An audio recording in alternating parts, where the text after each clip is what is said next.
Hi mga mi, nasubukan mo na bang gumawa ng ganitong chips? Ngayong araw nga po ay gagawa tayo ng crispy malunggay chips na siguradong magugustuhan mo at ang mga bagets na hindi kumakain ng gulay. Sa mga ganitong recipe nga po ay gumagawa tayo ng alternatives para ang mga bata ay matutong kumain ng gulay. Masarap itong papakin at isawsaw sa suka.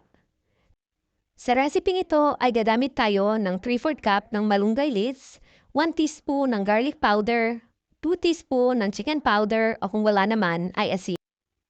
Magdagdag ng 2 cups ng water at ito ay ating gigilingin gamit ang food processor para masigurado na ito ay pinong-pino. Ito ay ating gigiling na hanggang sa makita natin na ito ay pinong-pino na. At kapag okay na, at ganito na ang itsura, pwede na natin itong ilipat sa isang lagayan o isang bowl. Kapag nalipat na sa isang bowl, maglagay tayo ng 2 cups ng rice flour o harina. At ito ay ating halu-haluin. Gumamit ako dito ng whisk upang ito ay siguradong halong-halo. At ngayon, pag okay na, mag-grease tayo ng molder o maglagay ng mantika sa bawat molder upang hindi dumikit ang ating mixture. At habang nag-grease ng molder, siguraduhin natin na nakapag-preheat na tayo ng tubig.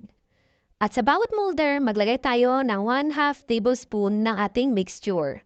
Gumamit tayo ng panukat para siguradong pantay-pantay ang mailagay natin sa bawat molder. At ito ay ating i-steam ng 5 to 6 minutes. At kapag okay na, ganyan na ang itsura at lumamig na, pwede na natin itong hanguin. Pwede natin itong i-unmold gamit ang spatula o kaya ay kutsara. Ang ating mixture ay hindi ganon kakapal, hindi rin ganon kanipis. Ito ay ilalagay natin sa isang cooling tray o cooling rack. Ito ay ating patutuyuin sa araw o sun-dry ng 1 hanggang 2 araw. Siguraduhin na hindi magkadikit-dikit ang ating mixture para ito ay matuyo. Pwede din tayong gumamit ng oven 1 to 2 hours. Ganito ang kalalabasan na itsura pag ito ay tuyo na. At kapag ito ay tuyo na, pwede natin itong ilagay sa isang lagayan o container. Ito ay may shelf life ng 1 hanggang 2 buwan. Siguraduhin ang ating container ay selyado. At kapag tuyo na ang ating chips, pwede na tayong magpainit ng mantika. Siguraduhin natin na ang apoy ay katamtaman lamang. At kapag mainit na ang ating mantika, pwede na nating ilagay ang ating chips. Ito ay ating halu-haluin hanggang sa maluto. Makikita naman natin pagluto na kasi ito ay magiging golden brown. At kapag ito ay luto na, pwede na natin itong hanguin.